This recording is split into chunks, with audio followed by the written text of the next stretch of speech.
जैसा कि हम सभी अपनी पहली वीडियो की जर्नी में सोर्सेज ऑफ हिंदू लॉ के पहले क्लासिफिकेशन श्रुति को पढ़ चुके हैं, तो आज हम डील करेंगे smritis, digest, commentaries and custom से। और अगर अभी तक आपने हमारी वीडियो का ancient sources of Hindu law part 1 नहीं देखा है तो उसका लिंक नीचे डिस्क्रिप्शन बॉक्स में दे रखा है। So hello everyone, greetings of the day. We are welcoming you all in our YouTube channel Rank Up Legal. तो आज की हमारी जर्नी का पहला स्टेशन है स्मृतिज। तो व्हाट इज स्मृतिज? स्मृतिज हमारा प्राइमरी सोर्स के 4 क्लासिफिकेशन में से एक है, जिसका मतलब होता है याद रखा गया। The term Smriti literally means what has been remembered or which is based on memories, or in other words which is produced out of human intellect, यानी कि मानव बुद्धि से उत्पन्न किया हुआ। स्मृतिज को भी हम 2 पार्ट में डिवाइड कर सकते हैं, प्राइमरी स्मृतिज और सेकेंडरी स्मृतिज। प्राइमरी स्मृतिज को धर्म सूत्र कहते हैं, जबकि सेकेंडरी स्मृति को धर्मशास्त्र कहा जाता है। So what is Dharma Sutra? The Smritis which are written in the prose style are known as the Dharma Sutra. धर्म सूत्र कंसिस्ट करते हैं religious, social and political duties को, और धर्म सूत्र का मेन फोकस ह्यूमन ड्यूटीज़ पे होता है।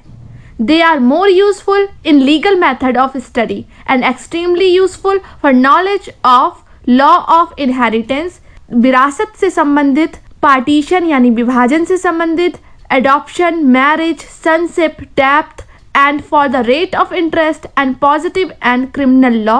अब धर्म शास्त्र क्या होते हैं? व्हाट इज धर्म शास्त्र? जो पोइट्री की फॉर्म में स्मृतिज होती हैं उन्हें हम धर्मशास्त्र कहते हैं। बेसिकली इस श्लोक को ही पॉपुलरली धर्मशास्त्र माना जाता है। अब जो सबसे ज़्यादा 4 इम्पॉर्टेंट धर्मशास्त्र हैं उनके नेम है मनु, याज्ञवल्क्य, नारद और बृहस्पति। तो अब ये मनुस्मृति होता क्या है? हिंदू लॉ में ऐसा माना जाता है कि true origin of Hindu law Manusmriti से ही हुआ है। It is a complete code of human conduct including the duties of king, यानी कि मनुस्मृति किसी भी ह्यूमन की क्या ड्यूटी होती है उसे तो बताता ही बताता है, साथ ही साथ ये राजा की ड्यूटीज़ और ऑब्लिगेशंस को भी एक्सप्लेन करता है। The Code of Manu is divided into 12 chapters. The 8th chapter describe 18 titles of law which include both civil and criminal law, prominent among which law of inheritance, contract property, master-servant relationship and defamation। यानी कि Manusmriti 12 chapters में divided है, जिनमें से 8 chapters 18 titles में divided है। वह 18 titles include करते हैं सिविल और क्रिमिनल ड्यूटीज़ को और लाइबिलिटीज़ को।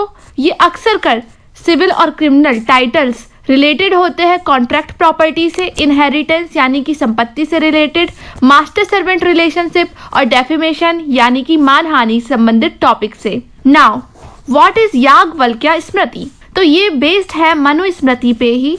ये थोड़ा सा लिबरल है नेचर में मनुस्मृति के कंपैरिजन से। याज्ञवल्क्य वुमेन्स के राइट की बात करता है, जिसको हम स्त्रीधन कहते हैं। It is also consist the rule of procedure and evidence to be followed in civil dispute. On the other hand Narada Smriti का एक वाइड पोर्शन मनुस्मृति से ही बोरो किया गया है, जबकि बृहस्पति स्मृति ऐसी पहली स्मृति है जिसने trial of witness and cross examination of witness को एक्सप्लेन किया है। अब हमारा अगला स्टेशन है digest and commentaries. So what is digest and commentaries? Basically commentaries are divided into 2 parts. And commentaries होता क्या है? Commentaries are the detailed explanation of धर्मशास्त्र। They are divided into 2 parts, दया भाग और मिताक्षरा। दया भाग are written by the Jimutavahana, whereas Mitakshara is written by the Vijnaneshwara, जिसको हिंदी में विज्ञानेश्वर कहते हैं। So what is digest? Digest are come in existence after the commentaries. They are basically summarized form of the commentaries and धर्मशास्त्रा। अब इसी से रिलेटेड एक बहुत ही important case है जिसका नेम है आत्माराम अभिमानजी वर्सेस बाजीराव जानराव 1935। का केस है। इस केस में कहा गया था अगर कभी भी कोई कंट्रोवर्सी क्रिएट होती है कमेंट्रीज और धर्मशास्त्र के बीच तो हम हमेशा कमेंट्रीज को प्रिवेल करेंगे।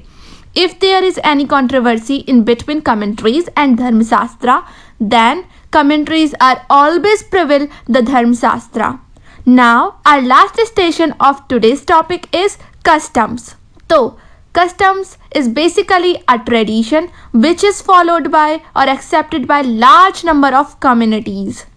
वैसे तो कस्टम खुद में ही एक बहुत ही बड़ा टॉपिक है जिसे हम एक इसी वीडियो में समाहित नहीं कर सकते हैं, तो हम आपको सोर्सेज ऑफ हिंदू लॉ में कस्टम्स थोड़ा सा बता देंगे। कस्टम्स को बेसिकली हम दो पार्ट में डिवाइड करते हैं। तो कस्टम को हम दो पार्ट्स में डिवाइड करते हैं, with sanctions and without sanctions. With sanctions are also divided into two parts, legal customs और कन्वेंशनल कस्टम्स। अब लीगल कस्टम को भी दो पार्ट्स में देखा जाता है, लोकल कस्टम्स और जनरल कस्टम्स। आई होप आपको हमारी ये वीडियो समझ आई होगी। तो आज हमने जाना कि स्मृतिज, डाइजेस्ट, कमेंट्रीज और कस्टम्स क्या होता है। तो अब हम अपनी नेक्स्ट वीडियो की जर्नी में चलेंगे secondary sources of Hindu law के पास। तब तक के लिए bye bye, take care, thank you और please like, share and subscribe our YouTube channel.